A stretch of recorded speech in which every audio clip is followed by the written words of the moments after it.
Vamos lá, meus irmãos, continuando aqui nossa nona aula de homilética 1 e 2. Estamos no último bloco, nossas aulas estão sendo gravadas. Então, meus irmãos, vocês entendem porque quando o nosso querido irmão John Broadus, ele fala sobre o pregador, ele fala sobre o chamado divino, isso pode acontecer com qualquer um, meus irmãos. Qualquer um de nós. Em qualquer momento, Deus pode nos separar para sermos pregadores. Pastor, mas eu não sei que dom eu tenho. Não se importe, proclame. Busque a Deus em oração, se encha da Bíblia e busque essa orientação espiritual. E Ele vai te conduzir. Pastor, mas que tipo de mensagem eu vou fazer? Não se importe, Deus vai te conduzir. E agora eu quero dar o exemplo do pregador do século XVII. Quem é? É esse daqui, meus irmãos. John Bunyan. Quem ainda não leu, leia, porque é o livro de Bunyan, O Peregrino. Quem já leu O Peregrino? Meus irmãos, depois da Bíblia, na língua inglesa, é o livro mais vendido no mundo. Ou mais vendido na Inglaterra, depois da Bíblia, se não me falha a memória. Então, pense, a Bíblia é o livro mais vendido no mundo, porque é a palavra de Deus, isso há 2000 anos, então sempre teve muita Bíblia. Mas depois da Bíblia, esse foi um dos livros mais vendidos no mundo, na história do cristianismo. Não me recordo se é na língua inglesa ou se é só na Inglaterra. Eu acho que é na língua inglesa. Mas, irmãos, é maravilhoso. É maravilhoso. É maravilhoso. John Bunyan escreveu essa obra e agora deixa eu te... Bom, vamos lá. A Elaine, você já leu, né, Elaine? Você leu os dois, o Peregrino e a Peregrina, ou só leu o Peregrino? Só o Peregrino. Então, leia a Peregrina, que é a continuação. John Bunyan, irmãos, ele não escreveu apenas esses dois livros, ele tem mais de 40 títulos. Quem foi John Bunyan? Ele era um ferreiro, um latoeiro. Antigamente, para se fazer uma panela, fazia do quê? De latão. Para fazer uma ferradura, era de latão. Para fazer uma espada, não era latão? Lata, ferro? Então, ele era um ferreiro. Ferreiro, antigamente, era uma profissão comum. Em um certo momento, ele se converte e Deus fala para ele começar a pregar. Mas ele não tinha seminário. Então, nos dias de John Bunyan, que é 1600 e alguma coisa, o que acontece, irmãos? 1600 e... A primeira obra de John Bunyan foi escrita em 1628, tá? Se não me falha a memória, não, aqui, ó. Ele nasce em 1628 e morre em 1688. Mas a primeira edição do Peregrino foi lançado, peraí que eu tenho aqui, tá aqui, eu não lembro agora de cabeça, mas foi lançado em 1678, tá? E tá aqui a fotinho da primeira edição, olha só, de John Bunyan. Então, o que acontece, irmãos? John Bunyan começou a pregar, mas na Inglaterra, nesses dias, já tinha passado pela reforma protestante, eles já tinham se tornado protestante, a igreja já era anglicana, e já havia um padrão. Qual era o padrão? Só podia pregar nas igrejas quem fizesse seminário, e o seminarista que fosse aprovado no seminário, que fosse validado pelo rei. John Bunyan era um ferreiro, gente. E ele começa a pregar. E aí ele é intimidado a parar de pregar, porque ele pregava nas praças. Ele não parou de pregar. E ele foi colocado no calabouço e foi preso. Depois ele foi solto e voltou a pregar. A sua esposa foi embora, não aguentou essa vida, porque ele já tinha uma vida simples e ainda vivia entre a prisão e a pregação.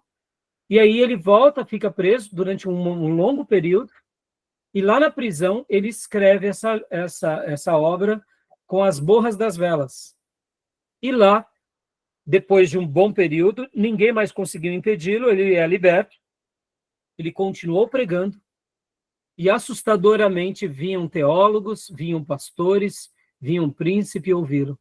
E como que ele pregava, meus irmãos? Ele usava de alegoria. Então, a obra O Peregrino, o que é o peregrino? É a história de alguém que está peregrinando nessa terra, porque essa terra é passageira. E a obra do peregrino é o seguinte: há uma pessoa que é chamada de cristão. E cristão ele é advertido por um outro servo de Deus que tem como por nome evangelista. Então o evangelista diz a cristão: fuja dessa cidade, porque a cidade será destruída por Deus. Vá para a Nova Jerusalém. E cristão agora, porque foi evangelizado por evangelista, chega para sua esposa cristiana e para os seus filhos e diz: vamos fugir dessa cidade. E Cristiana dá risada dele, e os filhos dão risada. E fala: não, papai, a gente já vive aqui há séculos e nunca foi destruído nada. Mas cristão, ali angustiado pelas mensagens de evangelista, aquela voz ecoava tanto dentro do coração dele que ele quer sair da cidade da destruição. E aí ele começa, então, saindo da cidade da destruição. E ali começa toda a história do peregrino. Então, perceba, olha como John Bunyan pregava. John Bunyan ia usando da alegorização, figuras de linguagem, irmãos. Vem cá. Essa obra é maravilhosa, não é, Elaine? Quer falar alguma coisa sobre essa obra? Para quem gosta de fantasia, assim, de contos de fadas, crônicas de Nárnia, é nessa pegada. Eu achei incrível. Quando eu li, eu primeiro vi o filme, né? Aí depois eu li o livro. E é uma coisa assim, você Inexplicável, começa né? você começa a refletir, né, sobre muita coisa. E realmente é muito bom. E aí, cristão, irmãos, ele logo quando ele sai da cidade, ele cai num pântano. Qual é o pântano? O pântano do desânimo. E, meus irmãos, ele é muito maravilhoso.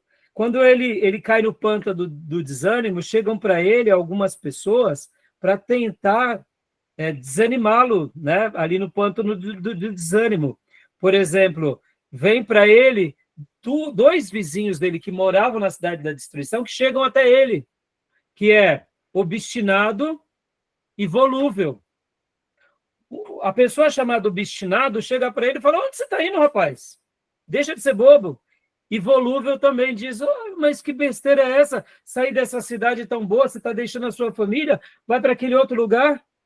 Olha só que interessante, irmãos. Então, perceba, ele vai usando figuras de linguagem. Agora eu te pergunto, olha, isso daqui era a obra de John Bunyan pregando, ó. Ele foi preso por causa disso daqui. Eu te pergunto, essa mensagem, ela é textual, ela é temática ou ela é expositiva? Ela se enquadra em qual categoria do que a gente aprendeu aqui? Ela se enquadra, por exemplo, eu poderia dizer que dentro daquilo que a gente aprendeu lá em hermenêutica, alegorização. Ela é baseada em figuras de retórica. Porque, inclusive, lá no pântano do desânimo, porque logo depois que ele fala lá tanto com obstinado quanto volúvel, cristão prossegue. Mas ele cai no pântano do desânimo e agora ele está perdido. Mas quem ajuda e tira ele do pântano do desânimo? Se não me falha a memória, é Fiel. Fiel vai a cristão e tira ele do pântano do desânimo. Olha só que coisa linda mesmo. Aí eu te pergunto, vamos lá. John Bunyan fez teologia? Não. John Bunyan fez homilética? Não. John Bunyan teve o quê? Teve certeza da sua vocação. Prega a minha palavra. E ele fez o quê? Leu a Bíblia, orou, foi orientado por Deus e criou uma obra que nos dias da Reforma, um pouco depois, não era tão usual, mas se tornou um clássico. Spurgeon lia, ele tinha como livro de cabeceira a Bíblia, e depois era Bunyan. E depois era Baxter. Olha os livros que Spurgeon lia. Então, eu não preciso falar mais nada para vocês. Meus irmãos, em vez em quando eu pego o Peregrino, volto a ler de novo, já li várias vezes, e é uma delícia. Porque o que ele faz? Ele personifica as pessoas, volúvel. Será que tem alguém que é volúvel, que está perto da gente, que tenta passar esse pensamento volúvel para nós dia a dia? Tem ou não tem? Querendo que a gente fique na cidade da perdição? Olhando para as coisas dessa terra? ou querendo que a gente não encare o pântano do desânimo. Está entendendo, irmãos? E obstinado? Tem alguns que são obstinados?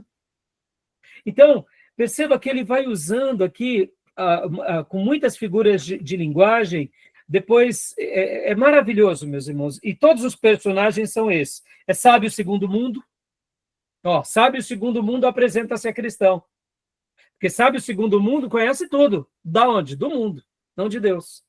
E quer fazer com que cristão agora pegue atalhos no seu caminho.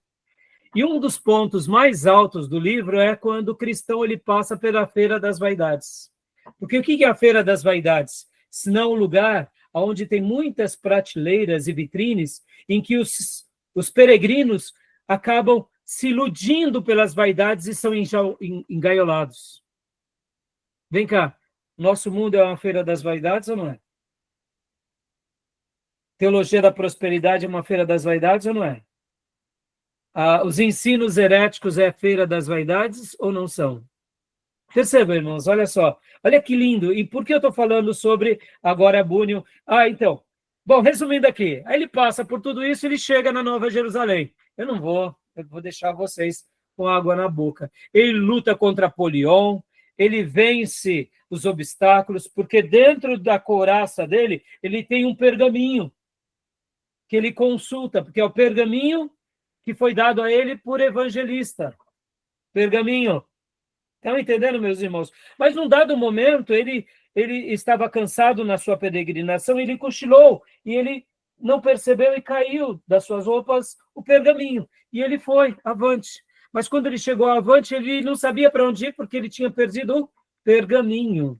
Olha, aí ele tem que voltar no caminho, e graças a Deus ele acha o pergaminho, e ele louva a Deus, porque o pergaminho estava ali perto da árvore onde ele tinha cochilado. Vem cá, meus irmãos, é assim ou não é a nossa vida? Aí eu te digo, vem cá, que tipo de estilo literário escreveu Spurgeon?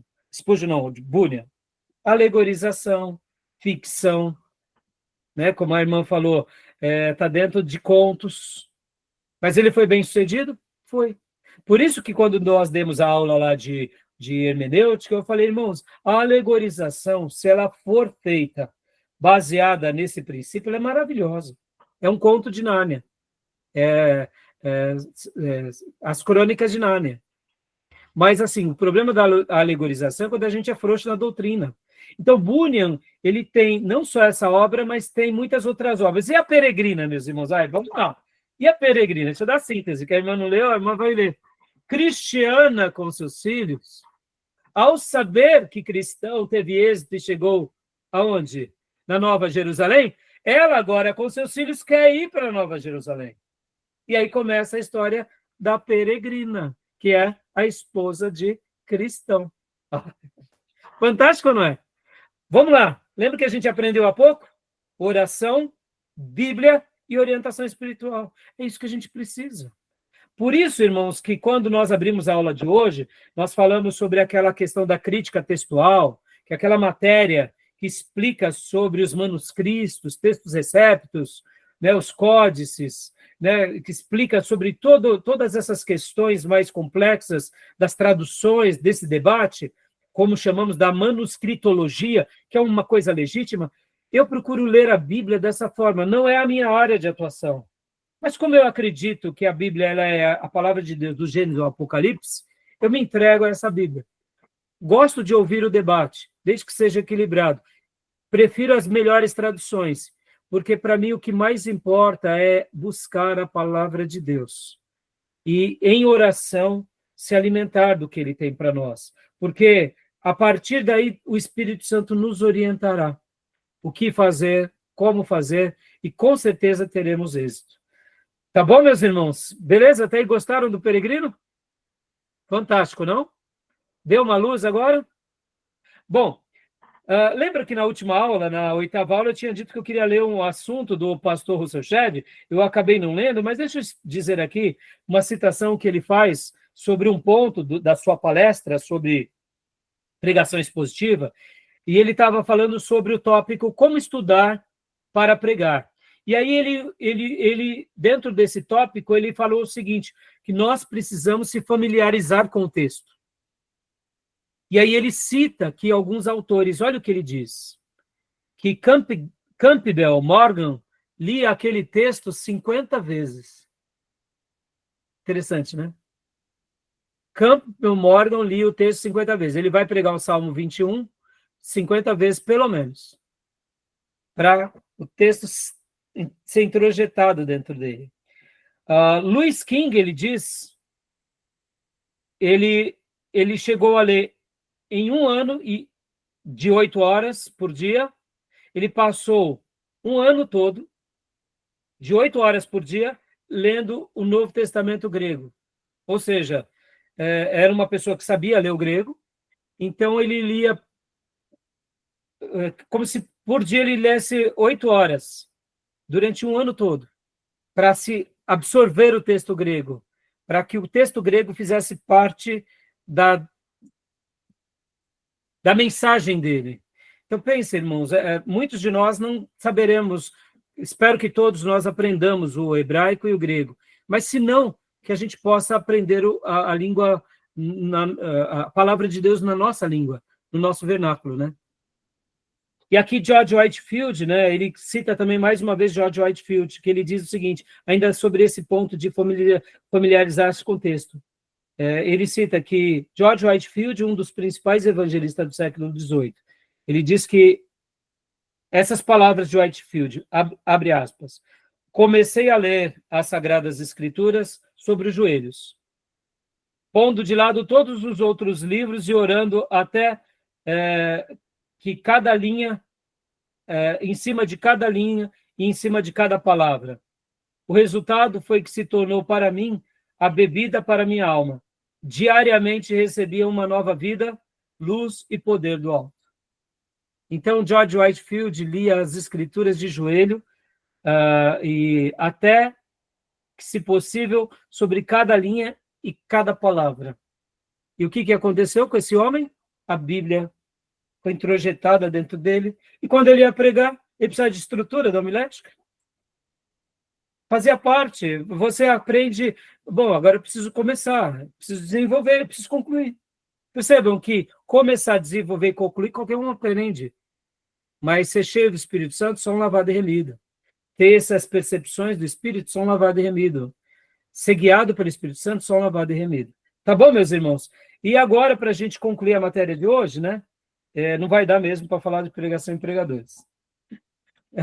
São muitos assuntos, né, irmãos? Então, eu quero agora apenas fazer também uma breve leitura aqui com vocês do capítulo de número 2 do Jerry Kay. Eu vou até passar aqui para vocês agora algumas dicas que ele fala também sobre o pregador. Podem ver, meus irmãos, todos esses livros que nós deixamos aqui como livros-textos, como livros de homilética, eles vão dar muitos caminhos, muitas estruturas, tudo isso é muito bom, irmãos. Mas o principal do pregador é isso que eu estou falando agora para vocês. É isso que importa para nós. Porque se a gente não estiver conectado com Deus, com essa dimensão mais espirituosa, a gente não vai ter êxito, né? Então, deixa eu compartilhar aqui com vocês também, aqui, o capítulo 2 esqueci antes de... Bom, aqui, deixa eu abrir aqui para vocês, aqui, e compartilhar.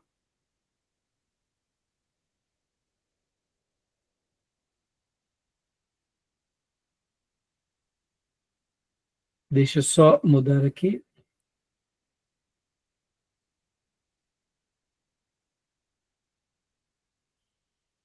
Elaine, fala um pouco para nós aí sobre o Peregrino, os pontos que mais marcou você dessa obra tão linda. Você lembra de alguma coisa assim que você gostaria de destacar aqui para a gente, enquanto eu abro aqui essa figura? O que mais me marcou foi o fardo, que ele sentia o peso, né? Antes dele ter o despertamento, assim, de que ele tinha que sair da cidade, ele carregava um fardo nas costas, né? E ele sentia o peso. Aquilo ali faz a gente lembrar de de como a gente era antes de se converter, né? E depois também foi quando ele erra o caminho, né? Ele vai parar no lugar que tem um gigante. Aí isso daí me pegou. Acho que isso aí foi o ponto principal, porque quantas vezes a gente esquece de perguntar para Deus, né? Qual o caminho que a gente tem que seguir, e aí a gente fica meio perdido, e aí acaba seguindo por caminhos tortuosos, saindo do caminho, na verdade, né? O caminho A é gen- reto, que é Jesus, a mas gente muitas pega os vezes a gente. atalhos, né, Helene? Isso, o atalho. Eu lembrei, agora é essa a palavra.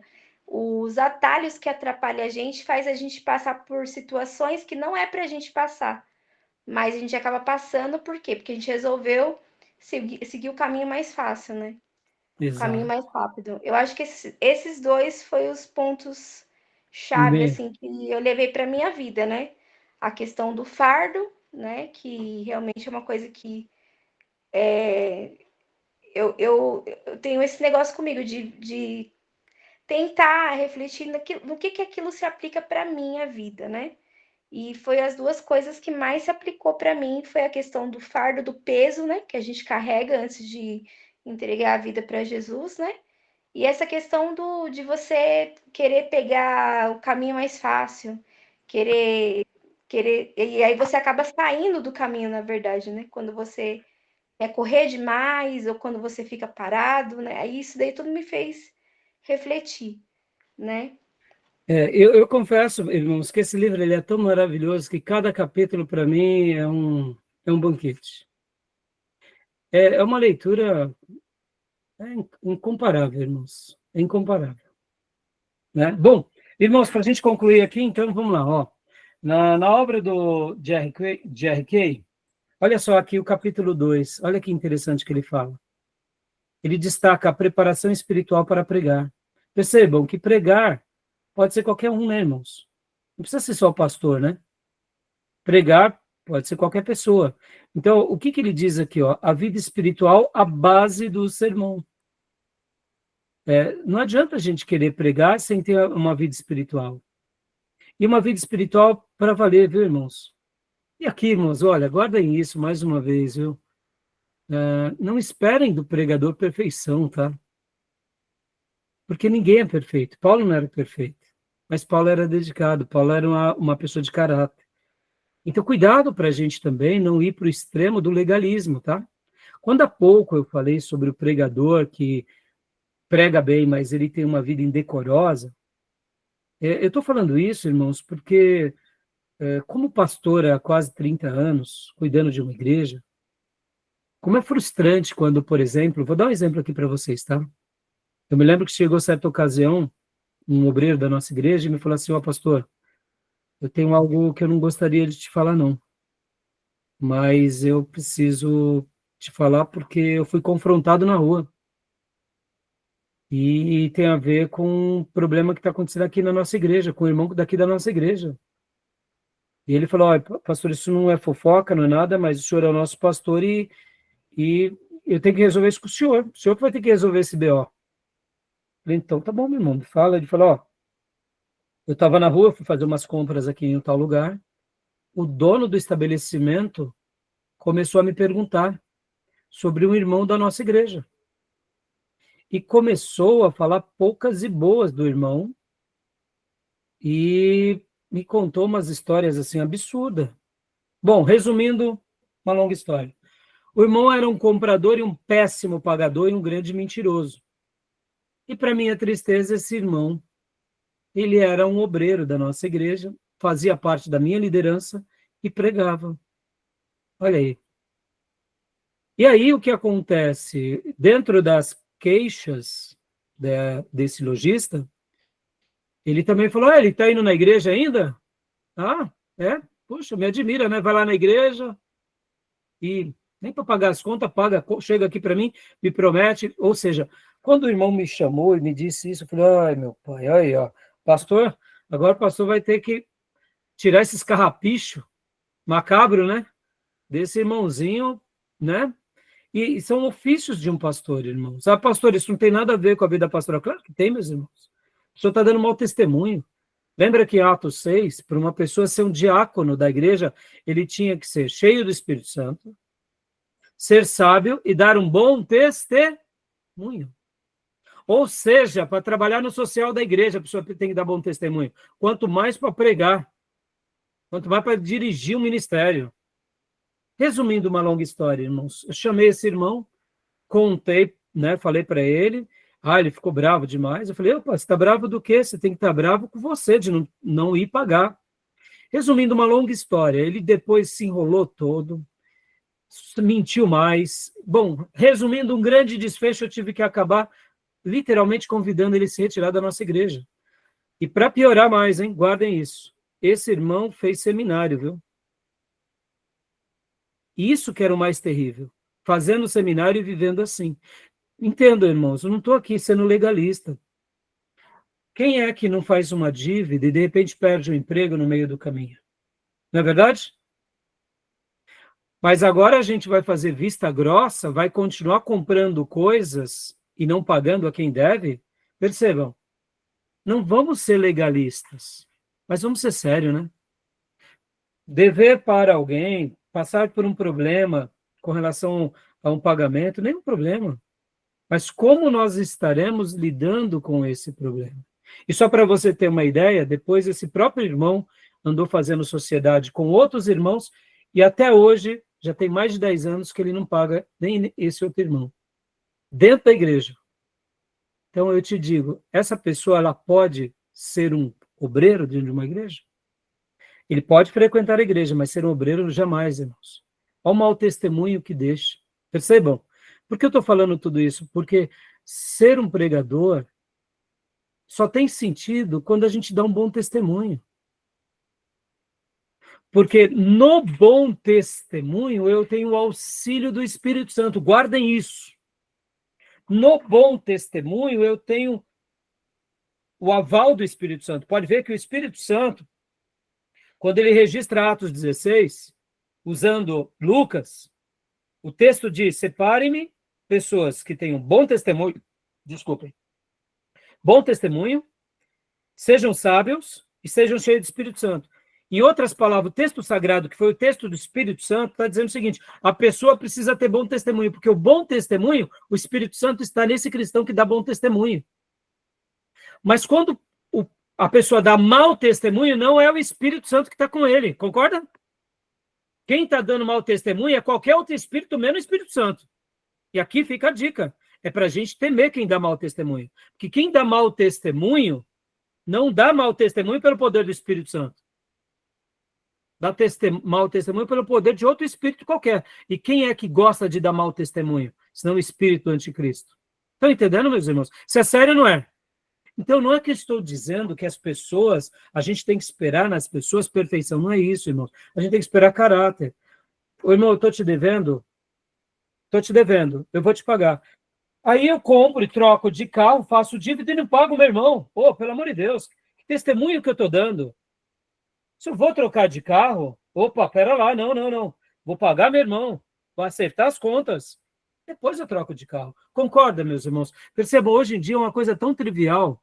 Hoje os pastores não estão podendo mais nem cobrar isso dos irmãos. Percebam, está errado, meus irmãos. Por isso que nesses assuntos, eu estou dizendo para vocês, não sejam legalistas, só sejam sérios, só sejam homens e mulheres de caráter. Amém, meus irmãos?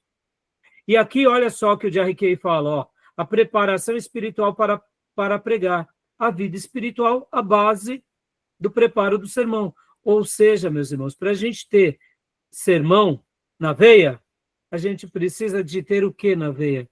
Ser crente de verdade. A gente precisa que os nossos tutanos sejam convertidos. Se os nossos tutanos são convertidos, fica tranquilo, o sermão vai vir. Ai, pastor, mas não falei bem, mas vem cá, você é crente de verdade? O Espírito Santo vai te honrar. Não se preocupe. Ah, mas você não é um crente de verdade? Você não dá um bom testemunho, mas fala bem? Tenha medo. Porque Deus não brinca. E se você ou eu não der bom testemunho, uma hora o Senhor nos tira do ministério. Foi assim que aconteceu com Saul, não foi? Foi assim que aconteceu com Judas Iscariotes, ou não foi? Foi assim que aconteceu com Balaão, não foi? É para a gente ter medo ou não é? Estão entendendo, irmãos? 2, aqui que o Jerry Kay fala, ó, a oração fundamenta a vida devocional. Oh, meu Deus. Meus irmãos, não tem problema. Não pregou tão bem, mas você orou, você buscou, fica tranquilo. Hoje você não pregou bem, amanhã você vai pregar. Deus vai honrar a tua fé. Deus vai honrar a tua oração. E aí ele vem falando sobre a importância da oração aqui, ó. Uma vida de oração é essencial para quem quer pregar bem. É importante conhecer algo sobre a vida de grandes pregadores da Bíblia e dos últimos 2000 anos. A oração deve acompanhar cada etapa da preparação dos sermões. É bom orar especificamente em favor de cada pregação. Perceba, meus irmãos, deixa eu contar um outro testemunho aqui de um outro seminarista também que eu convidei a se retirar da nossa igreja. Ele pregava com a vida errada. E um dia, quando eu descobri isso, eu tirei ele da pregação. E um dia, por incrível que pareça, ele estava sendo convidado para pregar em outras igrejas e ele estava em pecado porque ele estava disciplinando esse seminarista. E eu falei, filho, você quer pregar, viver nessa vida como você está vivendo? Ele falou, eu vou, pastor. A tua consciência não te acusa, não? Ele falou, não. Eu falei, o pecado já te calejou. Irmãos, me desculpem, tá? Eu sou um pastor, assim, é o meu dom, tá? Na igreja, Beatriz, aprenda isso, tá, filha? A Beatriz foi a ser recebida agora na nossa igreja. Irmãos, os meus obreiros, quando vão pregar fora, eles precisam pedir permissão para mim. É sério, pastor, o senhor é o chefinho deles? Não, não é isso, irmãos. Eu quero estar em harmonia com os meus obreiros. Porque muitas vezes eu não estou dando púlpito para um obreiro, por que eu não estou dando púlpito para ele? Porque não está preparado. Mas ele não aceita a minha maneira de conduzi-lo, que eu estou dizendo para ele, filho, pregar não adianta, pregar por pregar não adianta. Você tem que resolver o problema com a sua esposa, você tem que pagar suas contas, você tem que viver uma vida de renúncia. Então, se eu não estou dando púlpito para alguém, é porque eu estou ensinando aquele alguém. Agora, essa pessoa não aceita e vai pregar fora, porque os outros pastores não têm critério. Podem ver, irmãos, tem pastores que ficam chamando o pregador de fora. Meus irmãos, não, meus irmãos. A gente tem que estar dentro da nossa igreja e cuidar da nossa igreja. E se está faltando coisa para fazer, vai fazer visita dentro da igreja. Mas olha só, a vaidade é despertada por outros pastores que convidam. Meus irmãos, eu poderia estar pregando fora quase todo domingo. O meu compromisso é com a minha igreja. E quarta-feira, pastor? Eu podia pregar fora, não. Eu quero estar com as minhas ovelhas, orando por elas, apoiando elas, abraçando elas no final do culto, dizendo para elas, olha, obrigado por você ter pregado hoje. Está entendendo, meus irmãos? A função pastoral é essa. O meu dever é com o meu rebanho. Eu poderia ficar pregando fora, e vou até dizer, eu vivo pela obra. Eu poderia dobrar as minhas prebendas, triplicar, mas o meu dever é, eu vou prestar conta da minha igreja. Agora, e se um dia Deus me separar para essa obra? Ele vai separar e a minha igreja local vai me apoiar. Perceba, hoje não, meus irmãos, há uma troca, uma vaidade de pregação, meus irmãos, vamos parar com isso. Por isso que aqui, ó, todos os pregadores que fizeram uma grande obra na história da igreja eram homens de oração, meus irmãos. Hoje, a pessoa não está mais nem orando, é convidada para pregar. Não, meus irmãos, não está nem orando, vai para a vigília primeiro, vai para o culto de oração, começa a se regular na igreja. A pessoa não aparece nem na igreja que pregar, está errado isso daí. Perceba onde a gente chegou. A pessoa tem que ter vida de igreja, a pessoa tem que ser igrejeira. Pastor, mas não estou pregando. E daí que você não está pregando? Você está vivendo na igreja? Então você está dentro do propósito. Não dá para todo mundo pregar na igreja. Um vai pregar, mas a gente vai estar inserido na pregação. Estão entendendo, meus irmãos? Agora, se Deus te separou para pregar, Deus vai preparar ocasiões para você pregar. Não queira pregar por você mesmo. Esses dois irmãos, que eu falei há pouco, que eu tive que, lamentavelmente, não pense vocês que eu tenho orgulho, porque passaram pelo seminário. Meus irmãos, não era para acontecer isso com eles, mas por que eles foram tratados assim? Porque eles foram muito orgulhosos, não deram ouvido às instruções, e infelizmente sofreram muito. Graças a Deus, um deles até voltou, porque estava até desviado recentemente. Então, irmãos, eu não faço isso porque me sinto melhor do que ninguém. Não, meus irmãos, a igreja é santa. Um dia eu vou prestar conta por cada um que ali está, assim como a igreja vai prestar conta. E é por isso que a igreja perdeu esse brilho tão lindo, porque os pastores estão fazendo da igreja o quê? Um lugar de comércio, um lugar de vaidade. Então, a preparação espiritual para a pregação. Olha outro ponto que o nosso irmão Jerry Kay fala, um plano sistemático de leitura e meditação nas Escrituras, dando a ideia aqui que a gente precisa, sabe, ser aplicado nessas coisas.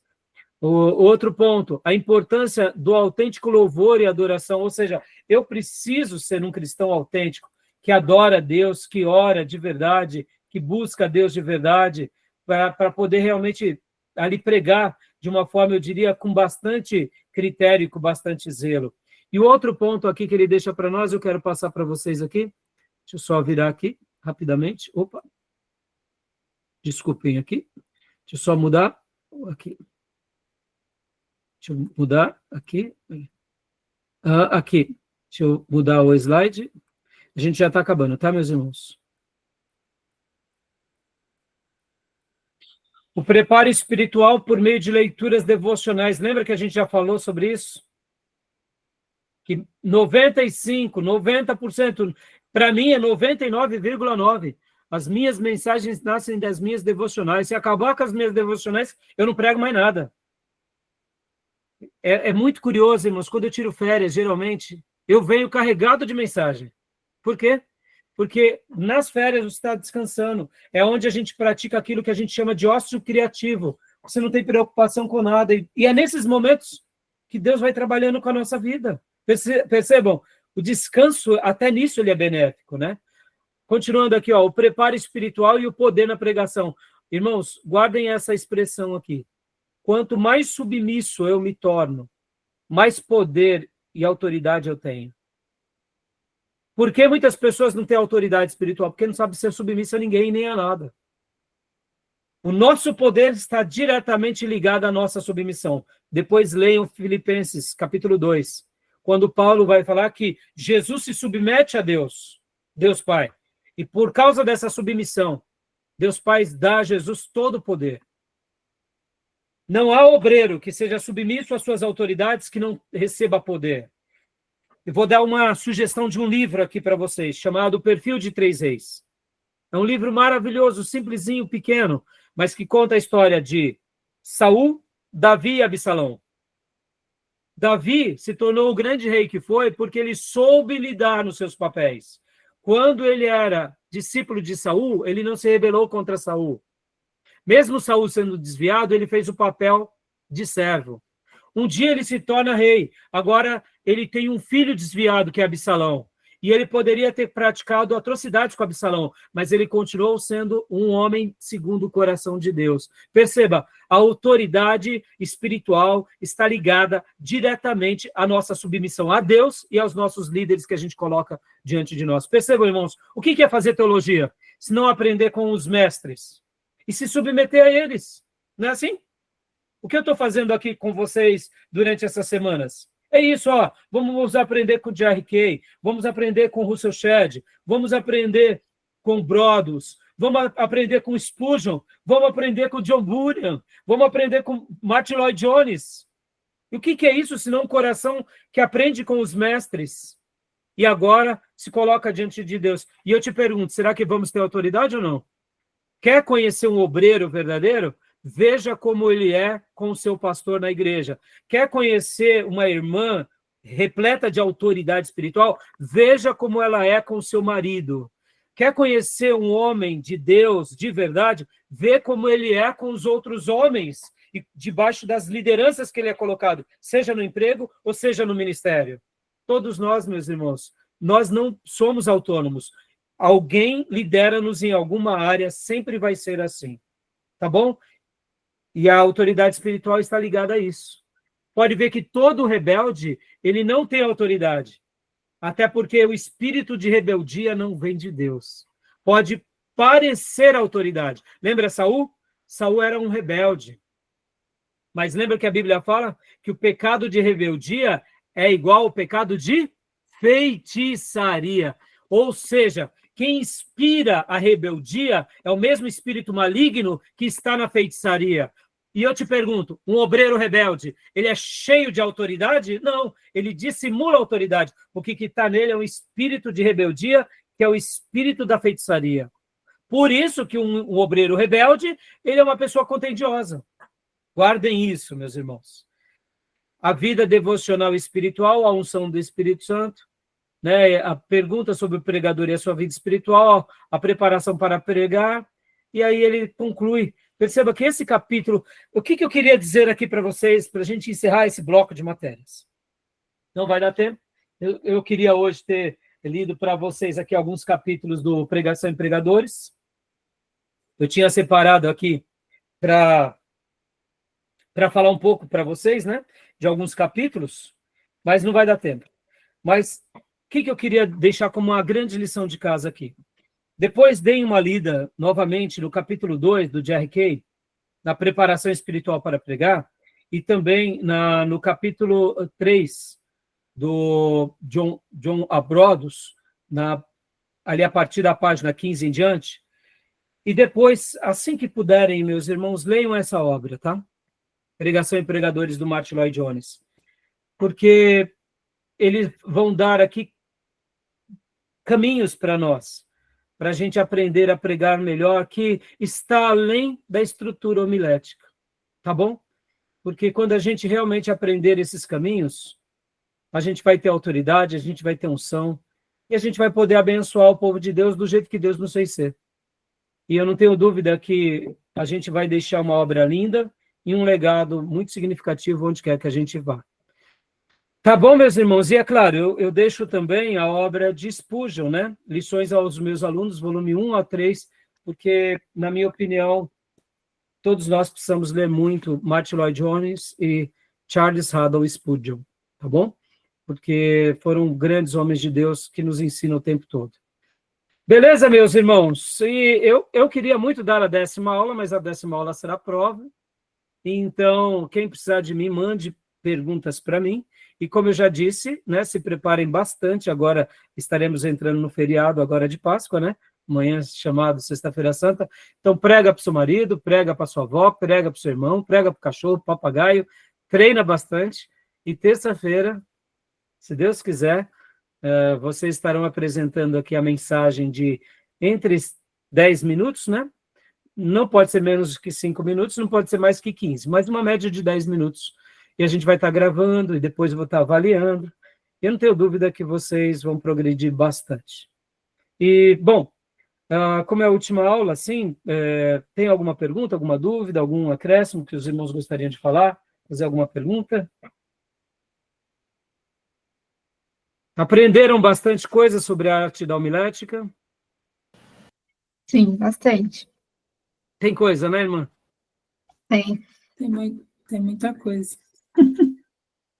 Como eu disse para vocês na 8ª aula, se eu pudesse, eu só me dedicava à pregação e algumas matérias, só isso. Porque tem muito para fazer. Parece que não, né? Quando a gente olha assim, né? Vocês entendem aquilo que eu falei há pouco? Quando a gente aprende com esses pastores que foram tão usados por Deus, a gente nota que seguir os passos dele é um caminho maravilhoso. É um caminho de piedade, de devoção, de serviço, de edificação ao reino, né? Tá bom, minhas irmãs, meus irmãos, alguma pergunta, alguma dúvida, algum acréscimo? E assim que der, leiam, tá, meus irmãos? Leiam, tá? Leiam. Quem tem Amazon Prime e tem ali, já está disponível esse livro pela Amazon Prime, tá? Pelo Kindle. Você pode baixar no seu computador e lê-lo, caso vocês queiram ler digital. Eu sugiro vocês comprarem. Esse daqui é o meu segundo, terceiro, porque o meu primeiro, algum abençoado pegou e levou com todas as minhas notas. Não sei onde foi parar. Aí depois acabei pegando esse outro que não está com as minhas notas, né? Mas é o livro, eu gosto muito do livro físico. Tá bom, minhas irmãs, meus irmãos? Então, um excelente feriado para vocês, viu? Que Deus abençoe, querendo Deus, nos vemos terça-feira. E depois desse módulo de homilética, a gente vai começar geografia bíblica, tá? Eu já vou pôr no grupo os livros para vocês irem comprando, porque geografia bíblica é uma aula maravilhosa, vocês vão amar. É maravilhoso. É maravilhoso, tá? Beleza? Tá bom, tudo certo. Deus abençoe, então, um excelente feriado, e para as minhas ovelhinhas, nos vemos domingo, querendo Deus, no nosso culto. De paz. Graças a Deus. Amém. Bom Paz, feriado. boa noite. Boa noite. Ficam com Deus. Boa noite. Amém. Deus abençoe.